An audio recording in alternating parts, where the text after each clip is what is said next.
Factorio, a game about industry, production, genocide, conquest, and science, all in order to escape a planet.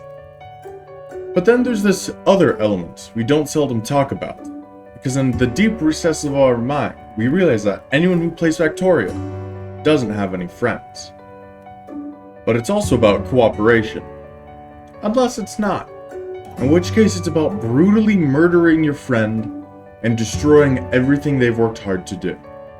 The Factorio developers knew this, and therefore Factorio PvP exists. Welcome to Factorio PvP with Sunlight Scythe. So when you're doing Factorio PvP, one team gets a shitty little box, say here where mine was, and the other team gets their shitty little box there, say where Scythe's was. And the idea is that you either take out the other one's launch pad or you launch a rocket into space. There's one rule that we had outside of the normal PvP, which is that until both sides have the tanks researched, there is no combat. With the benefit of hindsight, I think that we should have been a little bit more loose with the actual rule for when combat's allowed to start. I think we should have done, let's say, 3 hours into the game, or after the first play session, that's when you're allowed to start doing combat. I think that would have been much more, not necessarily balanced, but fair, because by doing the research thing, it basically says whoever gets to that research last, or more correctly, whoever researches it last, can basically hold the game hostage until they've built up to a obnoxious point, which really isn't fair, nor is it what we wanted for like the concept of this, because the entire idea was either victory by science or victory by military is kind of the whole idea. Honestly, I'm quite happy we don't have the biters, because I can already tell that between the two of us, we would so absolutely die. That's another thing I forgot to mention. We don't have biters turned on because industry or some bullshit, like, I don't know, man. Okay, now it's time to completely redo my setup on iron. And just like that, a measly 40 minutes in, I had an iron bus and was just getting ready to start the automation of gears that I would regrettably never change the entire game. That's right, this is the basic gear production that I had for the entire game. I think at some point I did expand it, but not enough to actually matter. And shortly after I ran, and I ran, and I ran, and I ran, and I found almost no resources worth getting that were near me, which was very disappointing. But fortunately, Scythe had a similar experience. Just listen to him talk about stone here real quick. Wait, I have no stone still. Ah. Great success. And at this point in time, I realized that I actually needed to start importing some resources. So we're gonna get the iron set up. Ready? 3, 2, 1. Wow, look how cool that fucking looks. It's amazing. Whoa! Never seen anything quite that beautiful before. Now that I'm importing both stone and iron, good eye for you guys who noticed that, by the way, I actually need to get some science back up and operational, because Scythe is beating me in the area of science right now, and that makes me uncomfortable. So what I've developed here, or I should say what you're watching me develop, is a system where I use train cars more or less to input items into the cars, to then have assemblers manufacture the items using the input cars, then output back to the cars, more or less having the car be both a buffer of input and output resources, so that I can maximize the efficiency of my setup. This way I'm not relying on belts, this way I'm not relying on stuff filling up over time. All I'm doing is relying on good old inserter speed and gross storage. And surprisingly, it works really well. And now that we've got that out of the way, it's time to flex on Scythe by using a bunch of landfill that takes 20 stone to cover 1 tile of water. Truly, this is a great success. But the real reason why I was doing this was not to flex on Scythe. Unbeknownst to everyone, the Chaos God actually had a plan.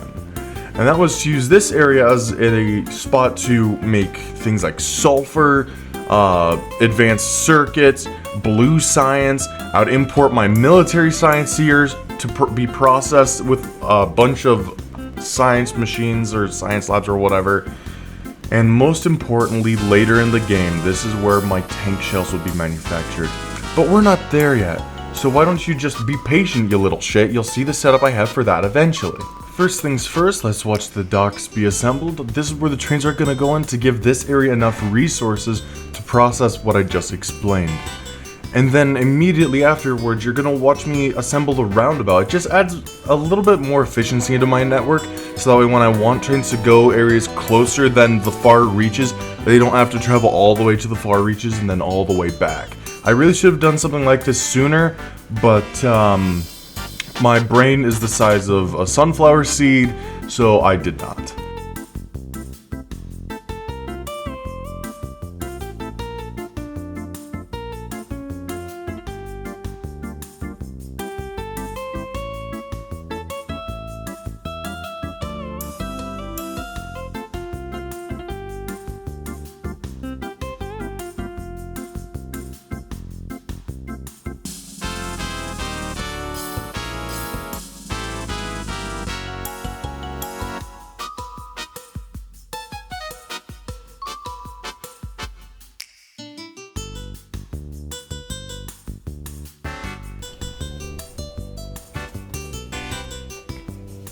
Ah, fuck.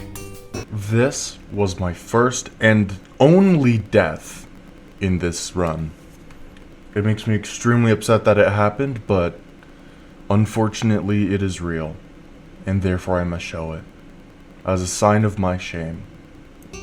Oh my god, have I done the biggest fucking brain thing ever? Oh my god, people have already probably done this. They're probably gonna call me bald in the comment section, but god damn it, do I feel proud. As you heard, I was and still am very proud of this setup. It is honestly probably the most big brain science setup I've had. Like, I've had other like really smart setups for like other things like making engines or whatever, but this is the first time that I've done science in a really smart, intelligent way. All of this said, I still needed to automate blue science fully in order to finally be able to get the tank's research done so I could start waging war against my mortal enemies. But alas, it would not happen until the very end of this play session, and then the domination would not happen until the next. Wow, look at that. That wasn't too bad. Now I just gotta wait for the tank research. And it's done.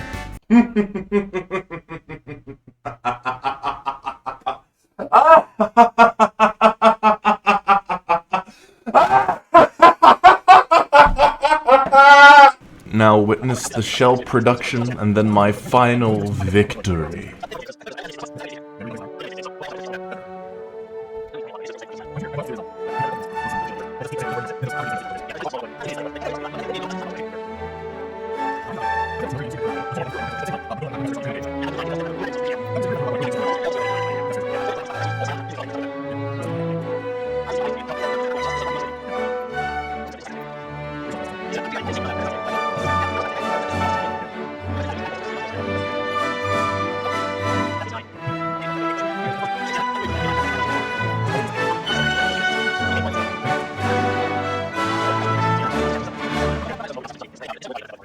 Now with the shell production done and my tank built, there was only one thing left to do. To enter the tank and to conquer my mortal enemies.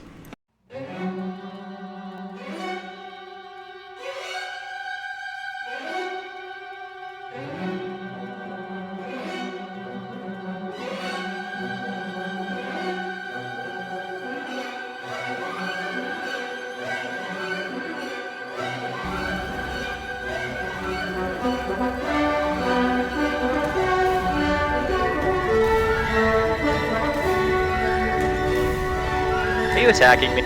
I might be. Well, that area doesn't matter, so... I figured it wouldn't matter, but at the same time, I'm already here with the tanks.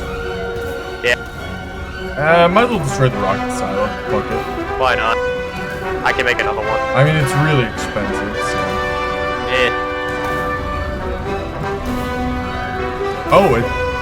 Oh, it's... Apparently, by destroying that, I don't think that counts. I'm not counting that. Yeah, just, you say that, it kicked me into spectator mode. What? Yeah. Hold on. Did it even say anywhere that... Am I able to... Well, I can join What? your team. Hold on. Okay. That is dumb. Did it Dude. even say anywhere that you needed to... I don't believe it ever specifically said. So, be real with me. Could you have tolerated 2 medium tanks, both with max ammo? Not in my main area, because I had not focused on defense. I was just getting defenses. When I say defenses up, I mean actual, like, stone-making walls that weren't being eaten by, science. So at the end of the day, I did end up winning. It's a little bullshit that they didn't tell us, hey, you must defend your rocket silo, but at the same time, I guess it's kind of implied by the fact that it's the only structure you start out with. Well, I mean, they gave you the wall too, but fucking whatever. Beyond that, I mean, just recap, Scythe, he built, like, very economically, and I think that he didn't produce anywhere near enough resources in order to really keep up with me once I got my shit going. I do think that because he wasn't producing the volume of resources, that his stuff was able to be more organized easily, which is then what allowed him to shoot forwards in science. Like, by the time I barely researched artillery, he was automating purple science. I didn't see it anywhere in his setup, but I'm sure he had that elsewhere. He said he did. Or maybe he said that he was automating the stuff to make purple science, but he hadn't automated the science. I don't quite remember which one it was. And I'm not about to sit through 14 hours of footage to sift through for the exact sentence in which he said it. I'm just not going to. The only thing I have to say is, like, Scythe, build bigger. Because if there were biters enabled, you would have fucking died because you didn't have enough industry. I think I should probably build a little bit smarter, not necessarily bigger or smaller, just more intelligently, because I think that using the train car technique is invaluable, and I think that if I had used that from the get-go instead of just towards the end, then a lot of my setup would have been a lot more clean, a lot more efficient, and it would have ended up being compacted in a way that allows me to modularize my setup even better than what I was able to do, which was already pretty good. If you do a PvP video, leave a link to it in the comments below. I would absolutely love to see yours. And also, if you would be down to do a PvP tournament, leave a comment down below, because I would love to do a Factorio PvP tournament where everyone on day 1 cannot do any combat whatsoever. Starting on day 2, they can. And we have this bracket system going up to the top for a grand prize of like a $50 Steam gift card or something like that. But of course we need enough people. I'm thinking minimum like 12, including myself. Beyond that, have a wonderful day, stay safe, and remember to eat ass.